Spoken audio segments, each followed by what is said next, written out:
7. Pas de boule de cristal, mais un simple jeu de cartes et François Lambert vous révèle votre avenir. Donc, je vais vous demander votre prénom, votre date de naissance. Nom, prénom et date de naissance, François Lambert, médium de son état, pratique ce que l'on appelle la voyance directe. Je vais vous laisser couper. Flash, vision et sensation, un don qui remonte à sa plus tendre enfance. Écoutez un homme à vos côtés, qui vous aide et qui vous guide. Alors, je vous laisse en tirer 7. Un accès au paranormal dont il a choisi aujourd'hui de faire profession. 7.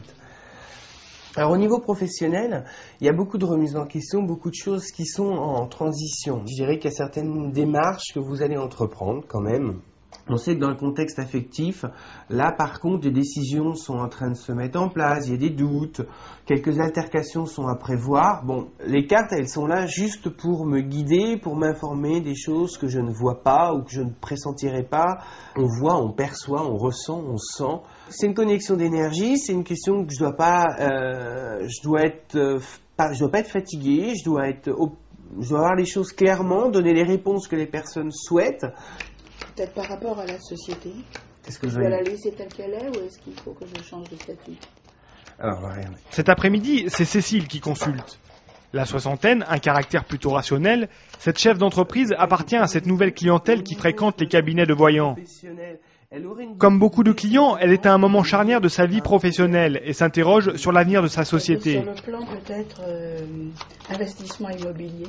Des questions sans réponse et des incertitudes angoissantes qui l'ont finalement incité à pousser les portes du cabinet de François Lambert. On sait que toujours vous serez là pour prendre des décisions et pour changer certaines choses. Il y a un achat qui devrait être peut-être très rapide. Oui, ça me parle.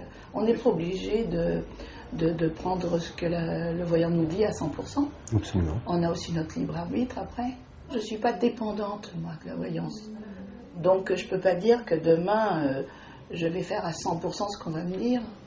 Mais je tiens compte, oui, bien sûr. Je dis, si je vois qu'un début de prédiction exacte, je sais que la suite sera exacte, oui, bien sûr. J'ai pas du tout de régularité, par contre.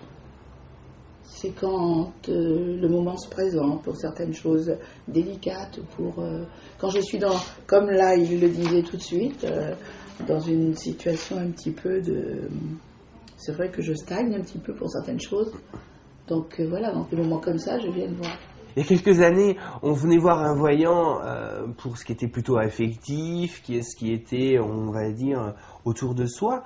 Maintenant, on vient voir un voyant pour des choses bien définies. Ça va des têtes couronnées qui viennent me consulter pour des dossiers. Ça va de l'artiste.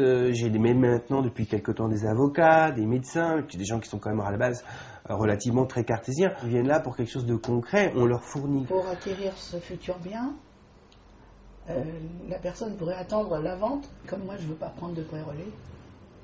Pré-relais ou achat immobilier, les questions sont ciblées et pointues. Fini la voyance d'antan et les questions parfois futiles, place au concret et à la consultation utile. Fin juillet, où là les choses deviennent un petit peu plus claires, on parlerait pour moi d'une vraie rentrée, c'est pour ça que j'évoquais la Renaissance, certainement septembre, octobre, en tout cas avant la fin d'année. On sait que financièrement, il y a une opportunité, il y a une femme qui est là, qui va prendre une décision de transition par rapport à vous. Logiquement, c'est une bonne nouvelle. Le paranormal donne ses réponses dans un langage plutôt général, mais qui s'adresse à chacun. Pour moi, c'est la seule, peut-être, possibilité quand même. Hein. Pas dans la conjoncture actuelle. Ça sera votre choix, madame. C'est vrai, vous avez raison, mais c'est votre choix. Si François décrypte le jeu, c'est bien Cécile qui a les cartes en main. Malgré les révélations du voyant, la séance ne sera qu'une conseillère, qu'une donneuse de pistes. Fondée sur la crédulité, la consultation conserve néanmoins un parfum d'existentialisme.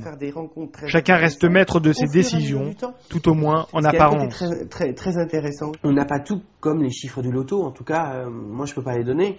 En tout cas, pour moi c'est totalement mensonge. Mais là, dans la médiumnité, dans la voyance, on voit tellement les choses, on perçoit tellement les choses, qu'on peut donner un déroulement de la consultation, déroulement de la situation, et le déroulement doit se passer de cette manière-là. Après, on est acteur de sa propre vie, en tout cas le consultant et la consultante, donc elle peut transformer des choses de ce que j'y ai évoqué. On doit prendre ses décisions. Moi, j'ai tout le temps, et c'est pour ça que je donne la possibilité aux gens d'enregistrer, de copier, d'écrire en tout cas, de copier, quand ils sont partis de mon cabinet, eh bien, ou de la consultation qu'on sait par téléphone, eh bien, on ferme la feuille et on revient voir d'ici 3-4 mois s'il y a des choses qui se sont passées. Mais il ne faut pas non plus vivre avec ce que le voyant a dit, surtout pas. C'est une chose à surtout pas faire.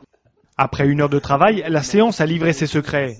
Moyennant une contribution de 95 €, quelques doutes se sont même estompés.